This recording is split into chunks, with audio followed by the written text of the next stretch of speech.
Cumprimento a amada igreja nesta noite, com a gloriosa paz do nosso Senhor e Salvador Jesus Cristo. Para nós é motivo de muita alegria, mais uma vez, poder estar na casa do Senhor, para louvar, engrandecer e bendizer o seu santo nome, porque Ele é bom e eterna é a tua misericórdia. Amém? Louvar a Deus pela vida do nosso pastor, agradecer pela oportunidade e confiança. Louvar a Deus também pela vida da minha esposa, minha companheira.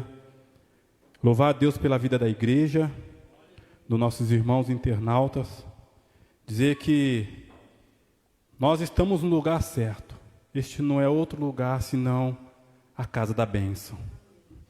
E maravilhado com o que o Senhor já tem falado conosco nesta noite. E a confiança que nós temos em Deus é essa que nos coloca e nos mantém de pé. Vocês abram as vossas Bíblias no livro de Neemias, no capítulo 1. Vamos ler o versículo 1, 2, 3 e o 4. Neemias, capítulo 1, versículo 1, 2, 3 e o 4. O tema dessa mensagem nesta noite é o choro de Neemias. O choro de Neemias. Vamos ler? As palavras de Neemias, filho de Acalias. E sucedeu no mês de Quisleu, no ano 20º, estando eu em Suzã, a fortaleza, que veio Anani, um de meus irmãos, ele e alguns de Judá. Então perguntei-lhes pelos judeus que escaparam e que restaram do cativeiro acerca de Jerusalém. E disseram-me: os restantes que ficaram do cativeiro, lá na província, estão em grande miséria e desprezo. O muro de Jerusalém está fendido e as suas portas queimadas a fogo. E sucedeu que, ouvindo eu estas palavras, assentei-me e chorei e lamentei por alguns dias. Estive jejuando e orando perante ao Deus dos céus. Querido Deus, eterno Pai, Senhor e Salvador Jesus Cristo, neste momento, Senhor, e nesta hora é o momento em que nós iremos fazer menção da Tua Palavra. Já ouvimos louvores, testemunhos, ó Pai, que enriqueceram e aumentaram a nossa fé e nos trouxeram alegria, Senhor, calor aos nossos corações. Porém, este é o momento, Senhor, em que nós faremos menção da Tua Palavra.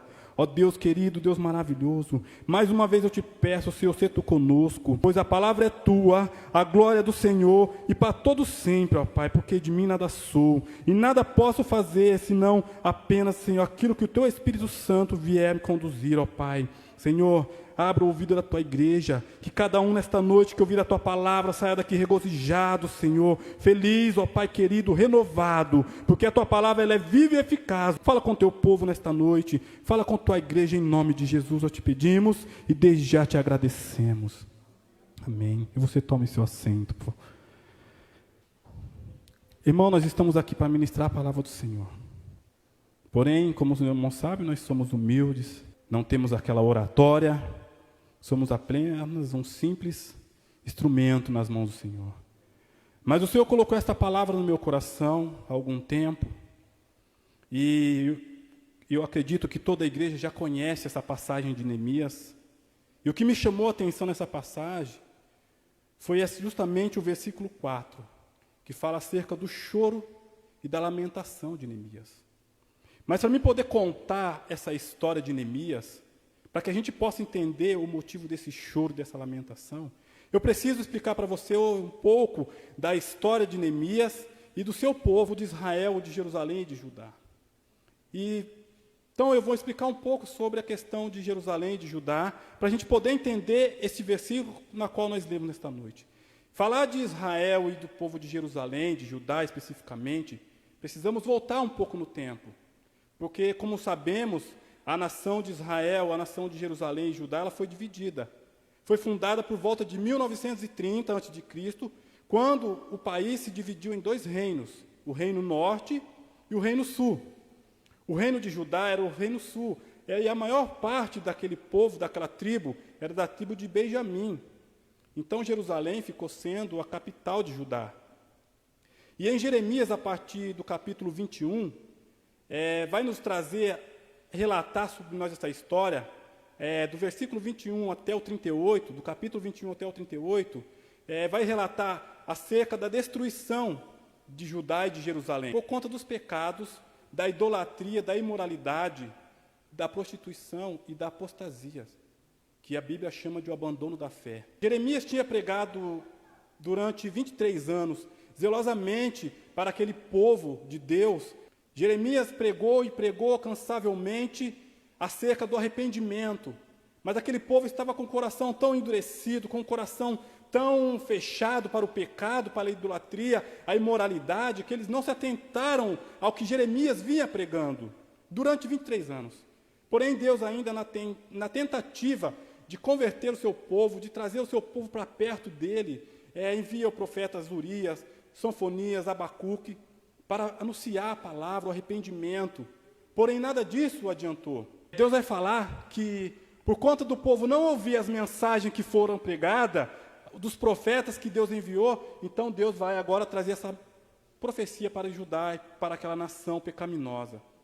Então, nos dias do reinado de Joaquim, a Bíblia vai dizer ali em 2 Reis 24, que ele fez também o que era mal aos olhos do Senhor, como fizeram seu pai. Sabemos que o rei Joaquim ele foi um dos principais autores a levar a nação de Israel a cometer esses pecados, esses adultérios, essas prostituições, esse abandono da fé. Porém, veio esse castigo, Joaquim morre e seu filho assume, porém continua fazendo a mesma coisa. E Deus então vai trazer essa profecia. No ano de 605 a.C., aí Nabucodonosor invade a cidade de Judá e leva consigo um certo número de reféns, e aí começa então o cativeiro de Israel por 70 anos. Só que não apenas aconteceu isso. Nabucodonosor ele vai, invade aquela cidade e começa a saquear aquele lugar, roubar todos os utensílios da casa do Senhor, os tesouros. E se não bastasse isso, ele começa também a atar fogo sobre aquela cidade. Derrubam os muros, queimam as portas e destruíram o templo, matando, deixando aquela cidade totalmente desolada, arruinada, que os pobres que ficaram ali não tinham nem o que comer, porque queimaram até as plantações. Então a cidade está vivendo uma verdadeira tragédia. E o povo que se recusou a ouvir a voz do Senhor, porque fez o que era mal aos olhos do Senhor. E aí eu trago uma reflexão. Como é bom para nós cristãos fazermos a vontade do Senhor. Não precisamos ser castigados por Ele. E aqui eu começo então a entrar no texto que lemos. E vou repetir esse texto para que fique bem esclarecido. No capítulo 1 de Neemias, o filho de Acalias, no 20º ano, ele vai dizer: estando eu na cidade de Suzã. A cidade de Suzã, para quem não sabe, não conhece, era a antiga capital dos reis da Pérsia, localizada na região sudoeste do Iraque de hoje. Ele vai dizer: veio Anani, um dos meus irmãos, alguns de Judá, então lhe perguntei pelos judeus que escaparam, e os que não foram levados para o exílio, e acerca de Jerusalém. Disseram-me, os restantes que não foram levados para o exílio, e se não acham na província, estão em grande miséria e desprezo. Os muros de Jerusalém estão derribados, e as suas portas queimadas. Tendo eu ouvido essas palavras, assentei-me e chorei, e lamentei por alguns dias. Irmãos, quando eu li essa passagem, esse texto, já vi muitas mensagens acerca desse tema, desse texto, mas aí o que me chama a atenção é essa questão do versículo 4 de Neemias, que ele vai dizer que assentei-me e chorei, lamentei por alguns dias. A notícia que Neemias recebeu acerca daquela situação, da destruição em que estava Judá, o caos que havia se instalado sobre aquele lugar, e que havia muita dor, tristeza e lamentação, não era apenas uma notícia que de repente ele esperava receber naquela hora, apesar de saber do caos da situação que já estava instalado na conta dos babilônios. Mas a notícia é tão impactante que ele se assenta e chora. Quem de nós gosta de receber uma notícia triste? Depois de um dia feliz, de uma noite feliz, vivemos um dia alegre, dormimos em paz, ao acordarmos no outro dia, a nossa expectativa, a nossa esperança é de receber novamente uma notícia alegre, uma notícia feliz. Mas aí com Neemias não foi desse jeito. Ele acorda e de repente recebe uma notícia que deixa totalmente desolado, em prantos. E aí nós vamos falar um pouco sobre o choro e a oração de Neemias. O choro, o pranto, é um efeito fisiológico dos seres humanos. Geralmente quando estamos em um estado emocional alterado. Então, geralmente quando nós estamos em um estado de emoção, seja de alegria ou tristeza, tendemos a chorar. E esse é um fenômeno fisiológico, segundo a ciência, que serve para lubrificar as nossas córneas, os nossos olhos. E eu estava pensando sobre isso. Você conhece alguém que não chora? Conhece? Eu acho que você já deve ter se deparado com alguém que não chora. Você pode reparar nos olhos daquela pessoa. É uns olhos ressecados. É um semblante triste, é um semblante assim de pessoas ruins. Porque pessoas que não choram tendem a guardar mágoas, tendem a se fechar. E muitas das vezes não querem chorar por conta de egoísmo. E aí tendem a se fechar e não choram de jeito nenhum. Isso resseca as córneas. E aí você olha para aquela pessoa tem um semblante diferente. Já a pessoa que chora, a tendência está sempre lubrificando os olhos, expondo para fora o seu sentimento. Isso livra de depressão, isso livra de ansiedade, isso livra de vários sintomas. O choro é uma coisa natural, uma causa natural que é benéfico para nossas vidas. Neemias se vê agora em um estado de quebrantamento e de profunda tristeza, chegando a transparecer diante de quem o visse, que até o rei a qual ele servia ali na Pérsia, o Artaxerxes, ele percebe, no capítulo 2, no versículo 2, o rei vai dizer: e o rei me disse, por que está triste o teu rosto? Pois não estás doente. A situação, a notícia abalou tanto Neemias, aquela situação deixou ele tão triste e abalado, que até o rei, a qual estava acostumado a servir, o via todos os dias, percebe o seu descontentamento, a sua tristeza. E o rei então pergunta: por que você está triste? Você não está doente? E aí, no capítulo 2, Neemias vai contar a situação de Israel para o rei. Veremos que agora ele vai enfrentar esse sofrimento. Neemias agora vai enfrentar esse sofrimento entre ele e Deus. Agora ele vai fazer o que realmente deve ser feito em uma hora de tristeza e de dor. Ele vai clamar ao Deus dos céus. Neemias agora ele vai clamar ao seu Deus. Irmão, quando eu cheguei nessa parte, algo me impactou. Porque diante de uma tristeza, diante de uma notícia que abalou a sua estrutura, o seu sentimento, ele vai então agora fazer o que nós cristãos devemos fazer, é orar ao nosso Deus nos céus. E eu tenho uma coisa para dizer nesta noite para a igreja. Olha, para nós crentes, Neemias vai orar. Ele não vai fazer como muitas das vezes nós costumamos ver por aí. Neemias não vai chorar nas redes sociais. Neemias não vai chorar no Facebook. Neemias não vai chorar no WhatsApp. Neemias não vai chorar no Instagram. Como a gente está sempre atualizado aí na internet, vemos muito disso. Pessoas com problemas, pessoas com situações difíceis, e muitas das vezes os próprios crentes com situação difícil ficam chorando lá na rede social, no Facebook, no WhatsApp. Neemias não. Neemias vai fazer agora o que no versículo 4 ele vai dizer aqui: ele lamentei e me chorei por alguns dias. Ele vai fazer o que Mateus nos ensina. Ele vai fazer o que Mateus 6,4 nos ensina: para que a tua esmola seja dada ocultamente, e o teu pai, que vê em secreto, te recompensará em público. Em outra tradução vai dizer: entre em teu quarto, fecha a tua porta, ora ao teu Deus em secreto, que ele te recompensará publicamente. Neemias, então, ele vai fazer o que a palavra do Senhor ensina. Ele vai entrar para o seu quarto e vai orar ao seu Deus. E a oração, ela fez toda a diferença na vida de Neemias. Ele orou fervorosamente, com o coração quebrantado. Com o coração quebrantado. Sabe aquele momento em que a gente está angustiado, está abatido, olha para um lado, olha para o outro, e vê tantas lutas, tantas provas, tanta dificuldade, e você vê que não tem outro jeito senão orar.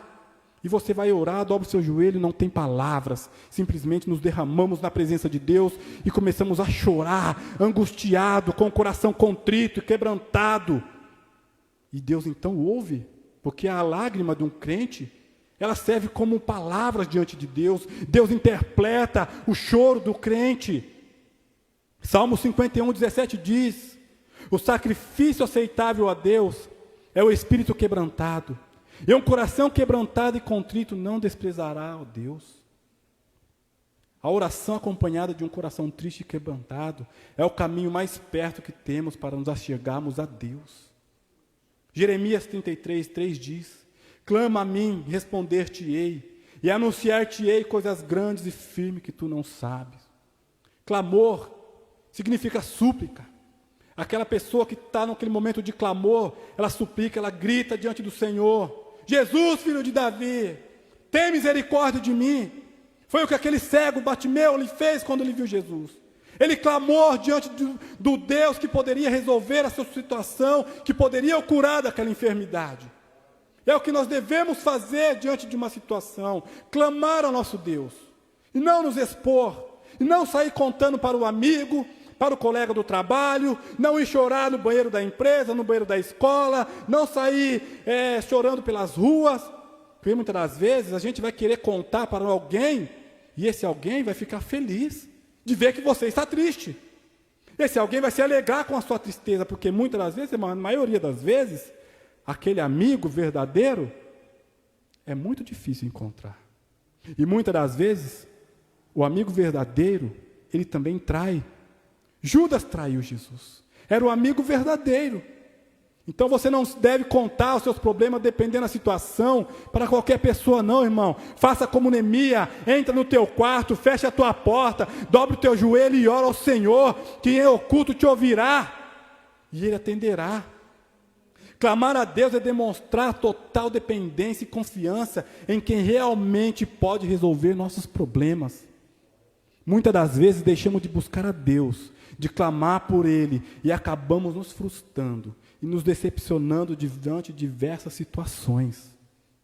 Eu tenho certeza que cada um de nós aqui já nos frustrou diante de alguma situação, porque não oramos a Deus. Fomos consultar o amigo que achou que ia resolver o problema. Não buscamos ao Senhor, não choramos diante do nosso Deus. E a palavra está dizendo para nós hoje que temos que clamar, buscar ao Senhor. Aqui Neemias vai nos ensinar que a oração é o melhor caminho para qualquer tipo de problema. Porque se nós formos ler o capítulo 2 de Neemias, nós vamos entender que diante dessa situação ele alcançou a vitória. Em 2 Crônicas 7:14, Deus fala: se o meu povo, que se chama pelo meu nome, se humilhar, e orar, e me buscar, e se converter dos seus maus caminhos, então eu ouvirei dos céus, perdoarei os seus pecados e sararei a sua terra. Eu destaquei aqui: se o meu povo, que se chama pelo meu nome, se humilhar e orar e me buscar, então eu ouvirei dos céus e sararei a sua terra. Irmãos, Deus está nos ensinando hoje que nós temos que buscar, nos humilharmos diante de Deus. O versículo 14 de 2 Crônicas 7 oferece uma orientação sobre o que pode ser feito em um momento em que nossa estrutura é abalada. O Senhor promete abençoar quando oramos e confiamos em seu poder. Ouvirá o nosso clamor angustiado e atenderá a nossa oração. Deus começa a ouvir dos céus a oração e responde, e manifesta compaixão pelo seu povo. Se o meu povo que se clama pelo meu nome se humilhar e orar e me buscar, vou conjecturar, digamos que Neemias conhecia este versículo, então ele vai fazer o que o versículo está dizendo. Ele vai se humilhar, ele vai orar diante do seu Deus. Porque mais para baixo aqui no versículo ele vai dizer: Senhor, nós pecamos, nós erramos. Então ele vai fazer o que a palavra de Deus diz. Ele vai agora se humilhar diante do seu Deus. Ele vai se esvaziar do seu orgulho, demonstrar a sua fragilidade. Irmão, a humilhação, o choro, a lágrima diante de Deus mostra quanto somos humildes. Crente tem que chorar. Crente que não chora diante de Deus é crente que precisa se repensar sobre o seu conceito de cristão. Porque o crente que não chora, ele está enturrecido. Temos que orar e pedir para Deus um coração aquebrantado. Porque é um prazer chorar na presença de Deus. Neemias 1, 6 e 7, 8 e 9, ele vai dizer: estejam, pois, atentos os teus ouvidos e os teus olhos abertos, para ouvires a oração do teu servo, que hoje eu faço perante ti, de dia e de noite, pelos filhos de Israel, teu servo. E faço confissão pelos pecados dos filhos de Israel, que pecamos contra ti também. Eu e a casa de meu pai pecamos. Neemias, então, ele ora e Deus vai começar, então, a trazer a resposta. Jeremias 29:12. Então me invocareis, passareis a orar a mim e eu vos ouvirei. Essa é a verdadeira resposta para quem busca o Senhor em espírito e em verdade. Neemias agora está vivendo um momento de humilhação diante de Deus, pois ele quer que o seu pranto e choro tenha efeito no céu, seja ouvido por Deus.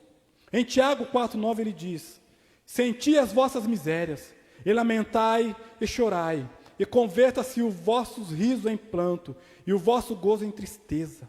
Humilhai-vos, pois, perante o Senhor. A palavra sentir a vossa miséria é sentir pesar por aquilo que entristece a Deus. É ter nosso sentimento em sintonia com o sentimento de Deus. É sentir a aflição em nosso espírito por causa do pecado que hoje nos rodeia e que um dia entrara no mundo pelo homem. Lamentar e chorar é contristar-se profundamente por causa da nossa própria fraqueza. Neemias está fazendo isso agora. Salmo 126:5 diz: aquele que semeia com lágrima, com um canto de alegria colherão. Então vale a pena para nós chorarmos, vale a pena para nós ficarmos aquebrantados diante de Deus, pois Ele ouve e atende a nossa oração.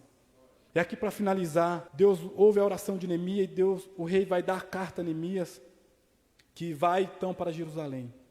Mas a questão é que ele orou, jejuou, lamentou-se diante do Senhor por 4 meses. 4 meses Neemias orou e chorou ao Senhor. E Neemias então recebe carta do rei e vai para Jerusalém para a reconstrução daquela cidade. A conclusão da mensagem nesta noite é o seguinte: a oração acompanhada de choro e lamento pode ser considerada a chave para todas as questões e respostas, quando clamamos ao Pai, pois Ele torna tudo possível. Ele é fiel, traz a resposta, abre portas e faz abundantemente mais daquilo que pedimos ou pensamos, conforme o poder que em nós opera. Em Efésios 3:20 diz esta palavra. Amém? Que você possa então levar essa palavra para a tua casa, chegando na sua casa você puder meditar. É uma história linda que vale a pena a gente ler e reler, porque mostra o quanto somos amados por Deus e o quanto Deus nos quer por perto, sempre ali prostrado, buscando, nos lamentando, na dependência dEle, porque temos que ser dependentes de Deus. Só assim teremos vitória diante de todos os problemas, situações e frustrações das nossas vidas. Amém? Que Deus nos abençoe.